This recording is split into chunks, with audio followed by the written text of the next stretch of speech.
at the time I bought On Mars, if I knew then what I know now, would I have still bought it?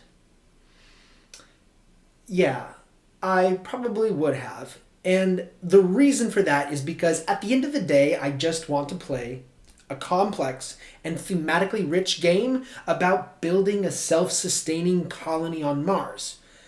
But I would have purchased it knowing that I have several gripes with it. And what those gripes are, and whether or not they're something that you should consider, is the topic of this video.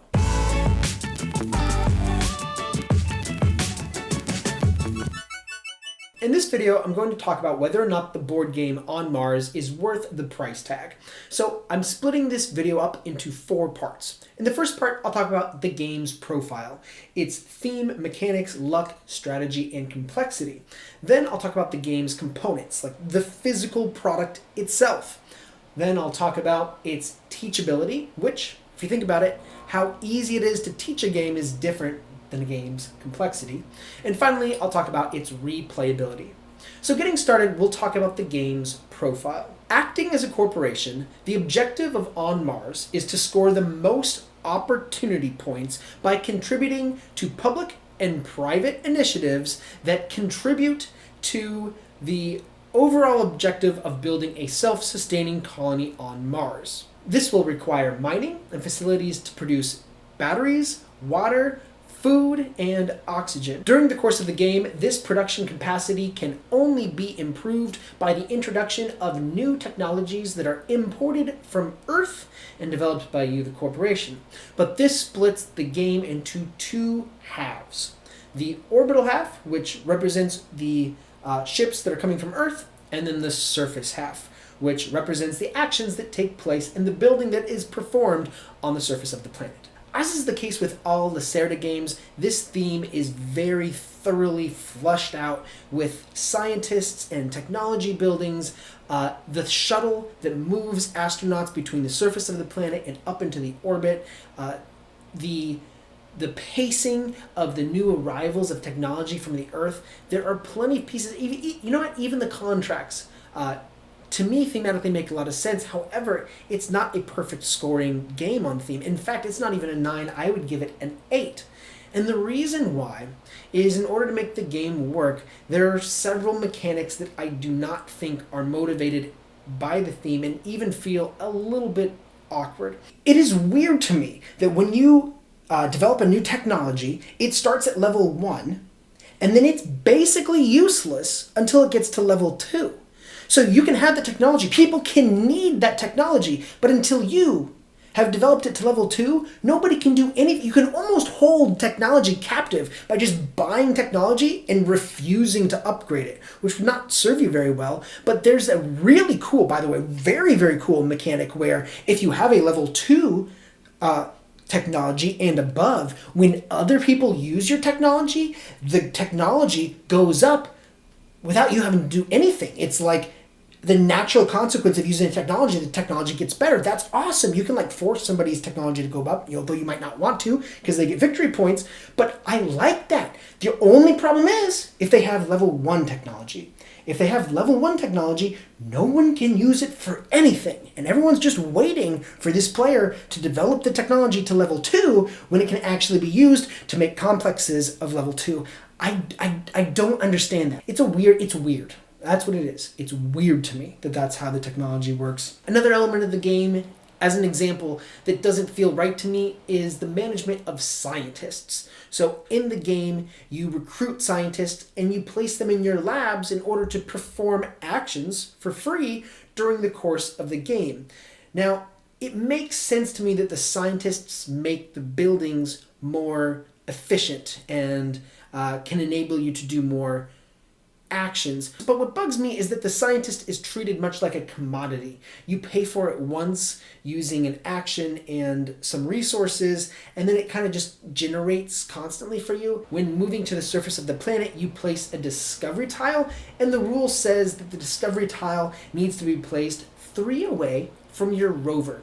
Now, why 3 away from your rover? Well, so that players are motivated to move around the surface of the planet. But I would much rather see something like the game Eclipse, which involves an element of luck, where you have to flip over a tile and you see what's there, and then that informs your strategy. But moving on to mechanics. So when I score mechanics, I'm scoring how ingenious the rules are. Does it lend itself to intuition?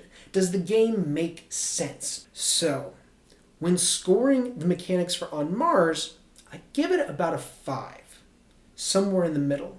And here's why. There are certain parts of the game that make a ton of sense. I absolutely love how new tech is imported as the colony increases. It creates scarcity as the game goes on, and then suddenly a new ship arrives and you've got all of these new things. I think that's really cool. I really like the decision-making process of getting on the shuttle.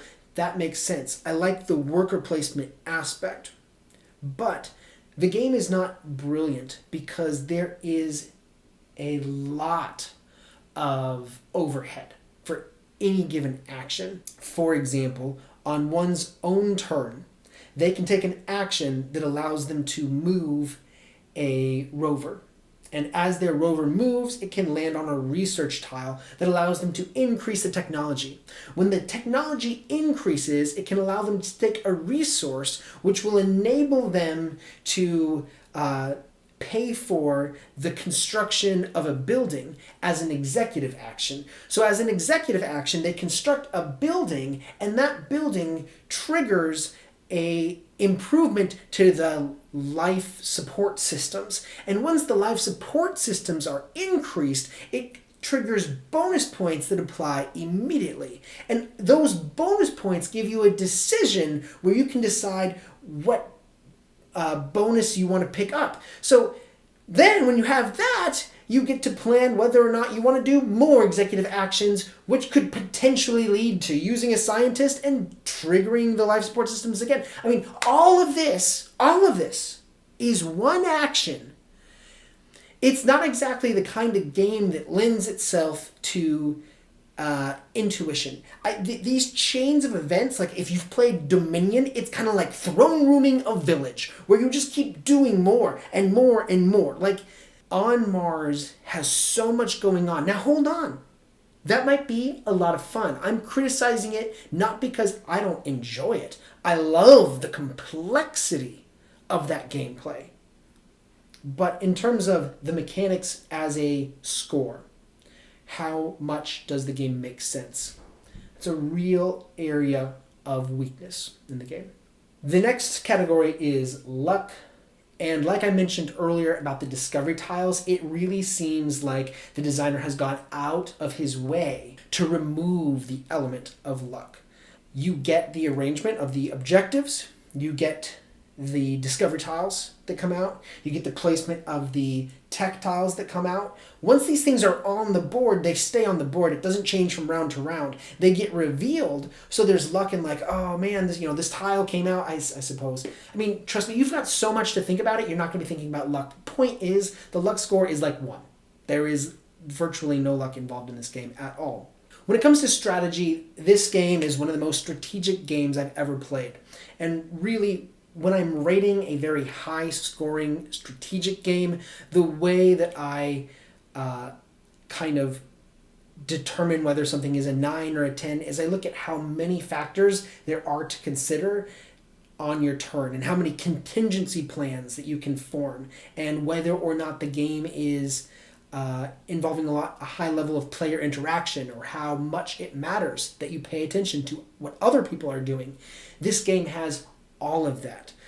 Throughout the entire game, you can use technology that's developed by other players, or throughout the game you can use the building upgrades that are developed by other players as well. So knowing what they're building, knowing what their technology level is, really matters. Throughout the game, whenever you contribute to a mission, you receive rewards for that. So preparing for future actions by planning what kinds of rewards you can bring in. The game is so rich in decision making that for some players it might be too overwhelming. Absolutely highest score for strategy.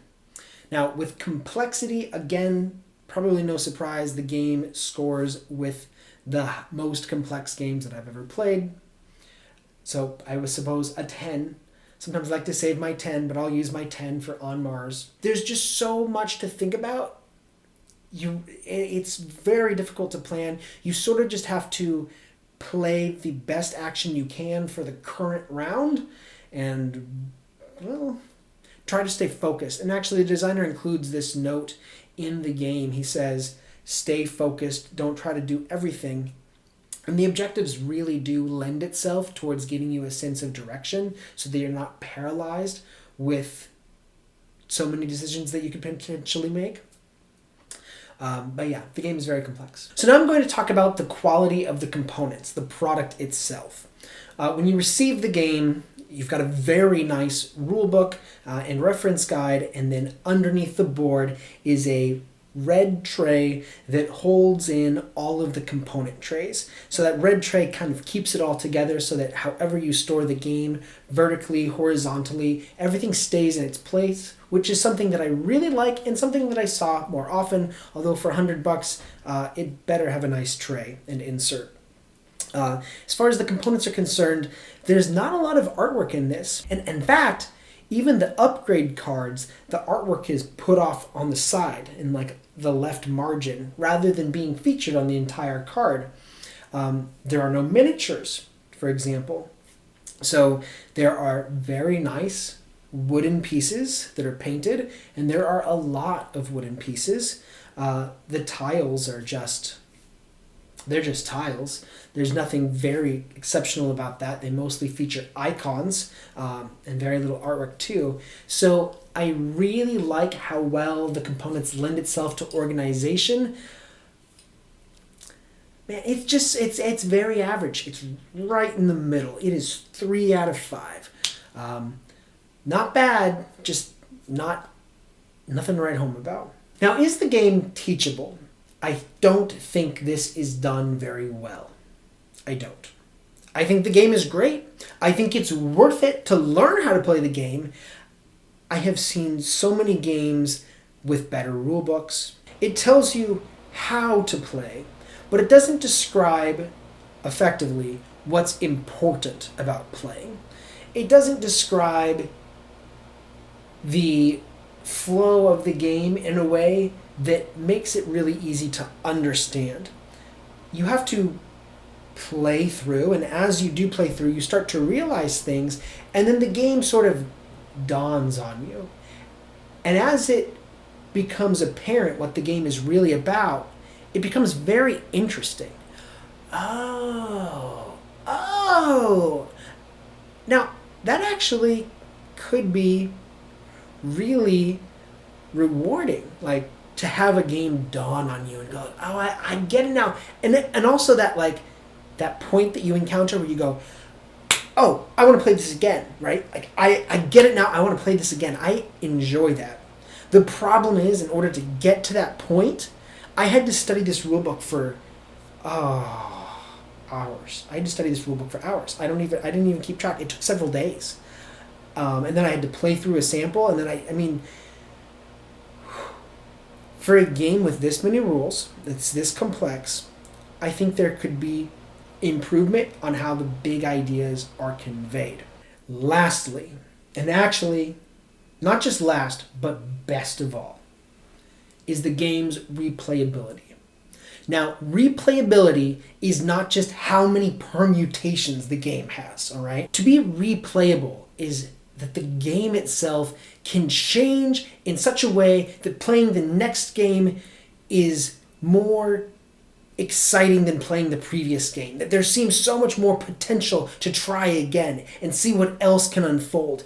The game does this so well. The game and the focus of the game can change so significantly based on your private objective cards, the public objective cards, and then even the contracts that are revealed. You start to see connections. It's like, okay, well, this is going to make this particular element important for this game? How exciting is that? And then you realize, wow, with this configuration, oh my gosh, this whole other area is an interesting focus. And then you've got your opponents and the way they're playing, and you're working off of them.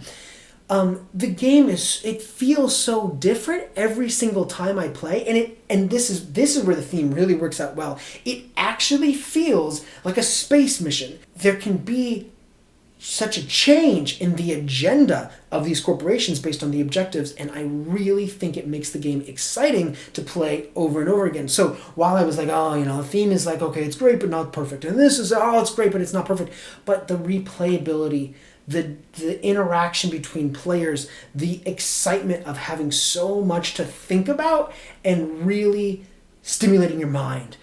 I love that about that game. And even in the beginning when I said I would buy this game despite my gripes about it because I want a complex, thematically rich board game about building a colony on Mars.